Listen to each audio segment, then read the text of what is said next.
Eu quero dizer primeiramente que é um motivo de grande alegria eu estar aqui para compartilhar com vocês uma parte da minha história e principalmente das grandes bênçãos que Deus realizou na minha vida.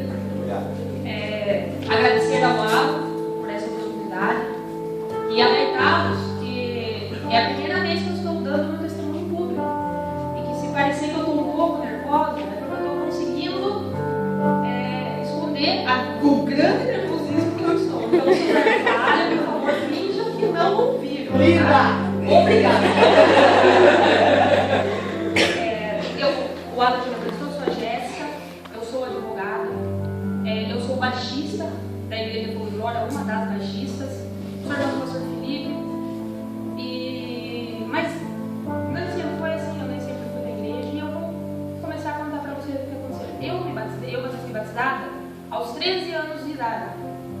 Minha mãe começou a ir na igreja, muita coisa ruim que aconteceu em nossas vidas. O meu pai teve um bom emprego, mas a empresa fechou e ele foi demitido. Ele não saiu sem nada, eles pagaram todas as suas verbas, porém, em virtude de uma sociedade proposta a ele foi roubado. E ele se viu sem emprego, sem dinheiro, com filhos. Em virtude disso, ele começou a beber, se tornou uma alcoólatra. E minha mãe, ela começou a ir na igreja. E ela começou a ir, eu comecei com ela. E quando ela foi batizada, eu decidi me batizar também, aos 13 anos. Ela, a princípio, foi contra. Porque eu era uma criança, aos 13 anos eu brincava de boneca ainda. É diferente hoje. E ela falou para eu pensar mais um pouco, mas não, eu estava naquele calor, naquela ânsia. Nós éramos católicos, né, mas não praticantes, não íamos na missa, eu e meu irmão. E eu batizei. E meses depois eu já estava fora da igreja. Eu não quis compromisso com Deus, eu quis me batizar. Eu era uma crente molhada, né? Eu tomei um banho e saí da igreja. E foi na adolescência também que começou muita coisa ruim comigo. Vocês sabem que a adolescência é um período de transição, de mudanças, e comigo não foi diferente, irmãos. A menina, principalmente, ela encorpa, aí eu encorpei demais. Eu tinha excesso na realidade. E daí eu comecei a ter muita espinha. Só não tive espinha dentro do olho porque não dá pra ver espinha. Era assim. E aí comecei a usar apelidos. Minha mãe sempre me deixou linda, mas tirando ela aqui. E começa aí a adolescência, e eu comecei a ficar mal. Porque as minhas amigas não eram bonitas, elas não tinham espinha, e eu não era assim, e eu comecei a me sentir mal. E começou um complexo de inferioridade muito grande. E isso começou a me prejudicar. E quando eu tinha 17 anos, no meu aniversário de 17 anos, eu ganhei uma inscrição no vestibular da FATEC, que eu estava no terceiro colegial. Eu prestei o vestibular e não passei, porque a matéria exigida é muito diferente do que é dado, infelizmente, no ensino público. E eu sempre tive sonho de estudar, porque eu cresci ouvindo os meus pais. Meus pais estão aqui, peço que levantem as mãos. Me incentivaram. Estuda. Quer ter uma vida melhor? Estuda. E eu queria estudar. E esse vestibular foi um banho de água fria. Eu falei, e agora? Eu sou pobre, eu não vou conseguir pagar um estudo, ou pagar um cursinho para passar numa faculdade pública. E comecei a piorar. E eu comecei a me sentir uma fracassada. E daí eu não consegui emprego, porque para mim, gente feia não consegue emprego. Eu era feia. E quando eu comecei a ficar muito mal, eu parei e pensei, o que eu vou fazer? Aí o que vocês acham que eu fiz? Entrei numa banda de rock. O Maurício contou aqui. A primeira apresentação estava eu, meu irmão, o pastor Felipe, o Luan. E nessa época, só que assim, eu entrei nessa banda de rock. E quando eu estava no palco, eu estava bem. A banda de rock era minha utopia, era meu vício, era minha fantasia. Só que a hora que eu descia do palco, eu voltava a ser aquela menina que eu era. Com complexo de inferioridade, feia, fracassada, que era assim que eu pensava de mim. Essas são palavras minhas. Não eram as pessoas que falavam isso pra mim. Não eram os meus pais, era eu. A minha maior inimiga era eu. Eu fazia isso. E daí, não deu certo a banda.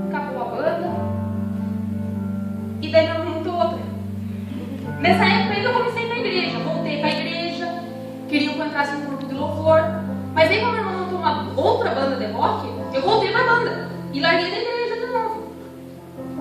Para vocês verem o tamanho que era o meu complexo. Um dia estava sentado eu e meu irmão na sala, escutando o Traje a Rigor, e a banda estava sem nome. E aí escutando aquela música inútil. Aí meu irmão veio sério na casa e falou assim: por que o nome da banda não é inútil?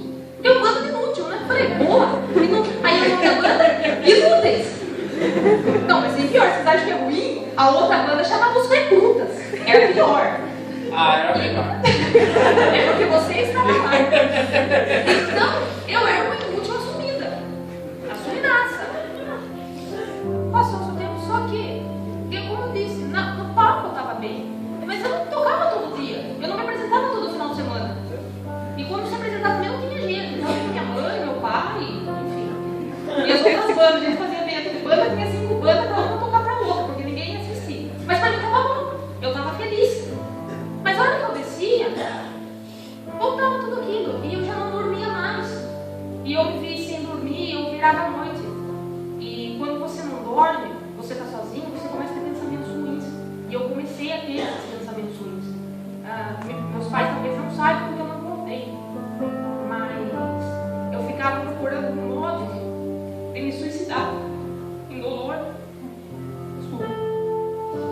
E isso que eu passava a noite inteira. Porque eu já não aguentava mais a minha vida.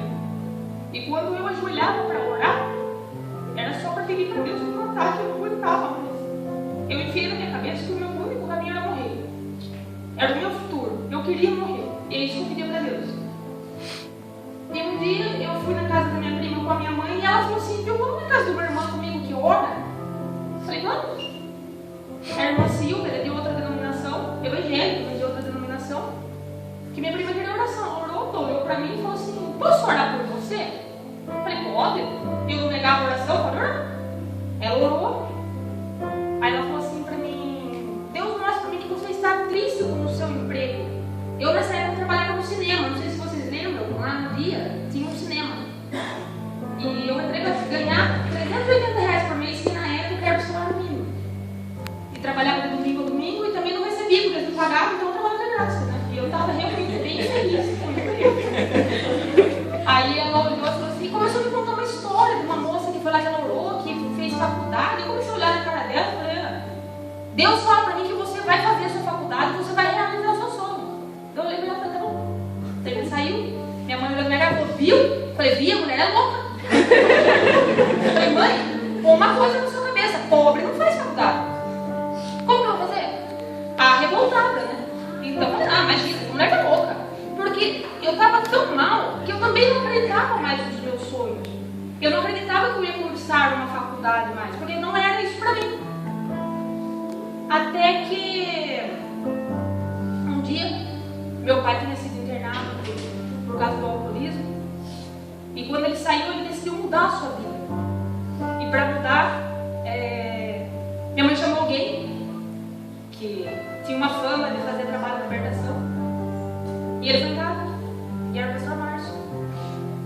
E ele foi, orou pelo meu pai, uma oração. Meu pai decidiu mudar, meu pai nunca mais bebeu. Isso é meu pai,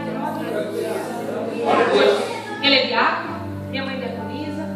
E para honra e glória do Senhor, ele não bebe mais. Ele não fuma mais cigarro, ele não os vícios e hoje vive para Deus. E nessa ocasião ele também falou, você quer oração? Eu falei, pode orar. E esse dom dele, e ele orou, e eu não entendo nada. Eu não sabia o que era. Eu sabia por cima. O demônio falou muita coisa, falou que ia me matar, e falou da macumba, e ele orou, eu levantei. Aí ele começou a me explicar do porquê. Ele falou assim, olha, foi uma macumba que enviaram por inveja. Eu olhei na cara dele e falei assim, inveja? Eu moro numa casa de 3 cômodos. A pessoa tem inveja do quê? Inveja do seu convívio, da sua família. Inveja de você. Eu falei, inveja de gente feia. Ninguém tem inveja de gente feia. Eu não vou formar naquilo, gente. A gente naquela situação, ela vai ter acabado de sair, não tem como dando macumba ainda. Pelo amor de Deus. Tá bom. Aí ele orou, explicou, foi embora. Aí eu comecei meio que na igreja, mas eu ainda estava com a banda. E Um dia ele foi pregar na igreja que eu ia, lá na Popular, e depois de um tempo ele me contou. Que o pastor chegou para ele e falou assim: olha aqui, eu não quero que ninguém caia aqui. Não cai ninguém na unção, não cai ninguém endemoniado. Aí ele chamou todo mundo para orar e viu quem caiu endemoniado. Eu. Sempre eu.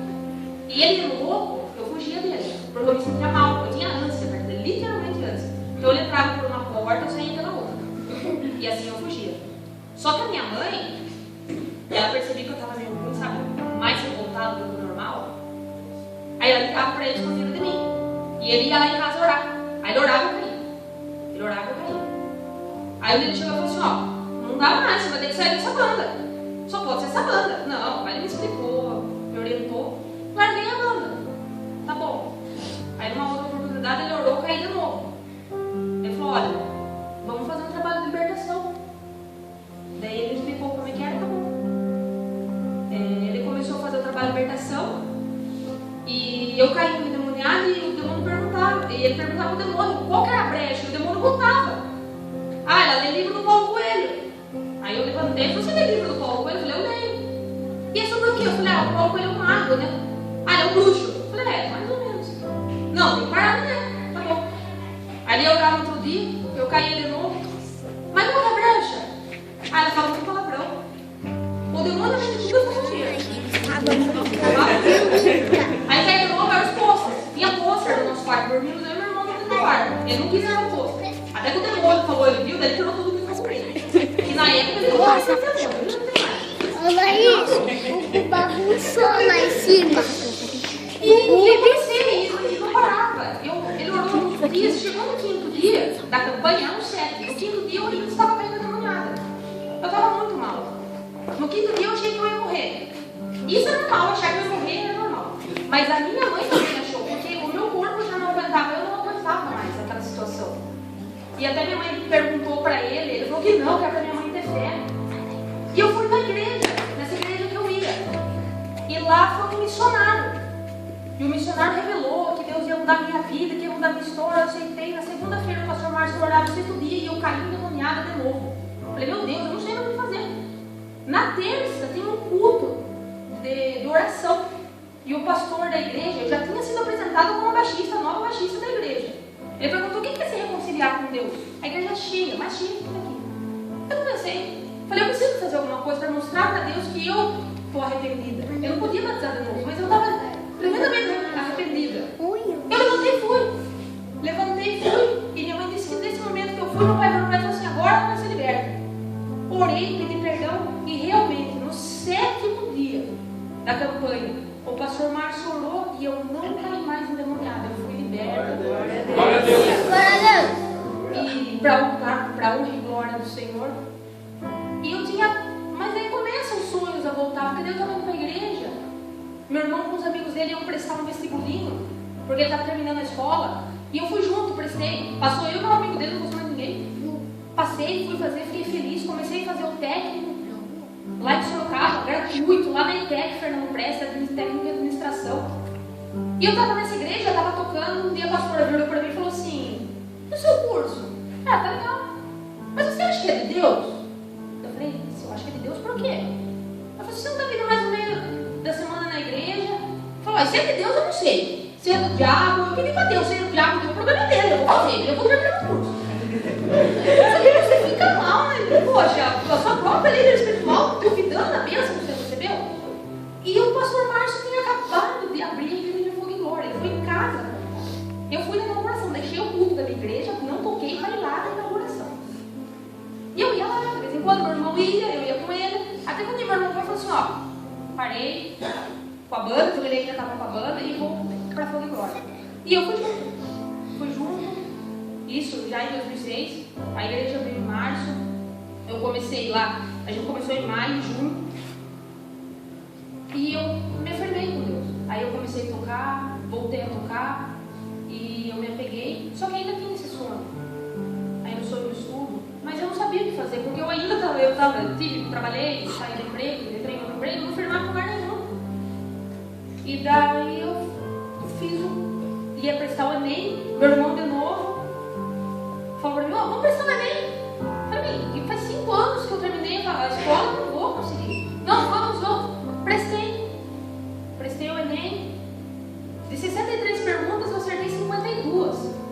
fiquei feliz, né? Eu falei, e agora? Aí tinha me falado do ProUni. Eu falei, vamos escrever? Como é que dá? Me inscrevi. E para honra e glória do Senhor, como sempre, eu ganhei uma bolsa da faculdade. E eu, antes de me inscrever, eu fiquei pensando, o que eu vou estudar? Eu preciso de alguma coisa que não existe estudo. Aí eu estava deitada lá no sofá, vi direito. Eu falei, nossa, que legal, né? Mas será que eu consigo? Fiz a inscrição, ganhei a bolsa. Irmãos, a bolsa é 100%. Eu ganhei uma bolsa de mais de 50 mil reais na faculdade. Eu não paguei a minha faculdade. E foi na faculdade também. E a minha vida começou a mudar. Já estava mudando, com certeza. Mas aí eu comecei a estudar. E no ônibus da faculdade, eu conheci o meu noivo André, por favor, levante a mão. Esse rapaz mais bonito da igreja. Lindo! É meu noivo. Foi lá que eu o conheci. Na época também ele não era evangélico, mas Deus fez a obra e hoje ele é evangélico, passou, aceitou Jesus e é com ele que eu vou casar.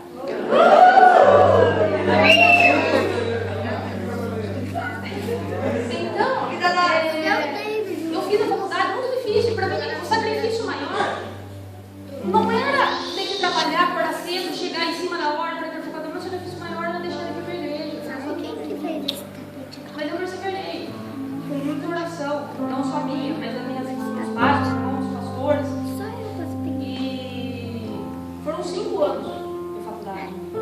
E eu pensei, para quem não sabe, para ser advogado, não basta só a faculdade de direito. Precisa também passar na prova da OAB. E ela é absurda, a prova da OAB. E eu prestei, no ano 2002, eu estava no último ano, fui prestar. Eu tinha que acertar 40 questões dos 80, eu acertei 38. Fiquei mal, chorei, não fui trabalhar no outro dia. No outro dia também, eu falei, quer saber, nem vou para prestar, tudo bem. Tá bom. Dia 15 de janeiro, a Gabi, que também é advogada, namorada do meu primo, foi esmurriar no portão. Gê, você passou. Eu falei, passou na onde, filha? Passou na prova da OAB, anuaram 3 questões. Irmãos, anuaram 3 questões, eu passei na primeira fase. Eu falei, glória! Eu tenho 40 dias para estudar para a segunda fase. O que eu vou fazer? Comprei um cursinho online. Falei, agora vai. Estudava 8 horas por dia, não estava trabalhando, falei, eu tenho que passar. Faz parte, orando. E o dia que saiu o resultado era uma sexta-feira, 11 horas da manhã. De quinta para sexta eu não dormi. 11 horas eu estava lá. Não saía. Aí vai sair 8 horas da noite. Quase morri. E eu vim pro culto. Cheguei aqui em cima, falei, pastor Marcelo, falei, pastor do céu, eu preciso saber. Falei, não, na hora que acabar o louvor, a gente sobe e vê o resultado. A gente entra na internet e vê. E como não podia ser diferente, irmãos, eu vi o resultado aqui. Subimos eu, o pastor e o Igor, que eu não conseguia nem mexer no computador. E lá eu vi que o meu nome estava na lista de aprovados. Da segunda fase. De 123 mil inscrições, passaram 11%. 11. E eu passei. E aquela menina, porque quando eu era criança, eu falo de ser pobre, muitas pessoas falaram muita coisa. A gente teve muito apoio da família, mas outras pessoas não. Então eu fui chamada de menina de rua, eu era coitada, daí eu virei a roqueira, parecia uma bunda numa rua.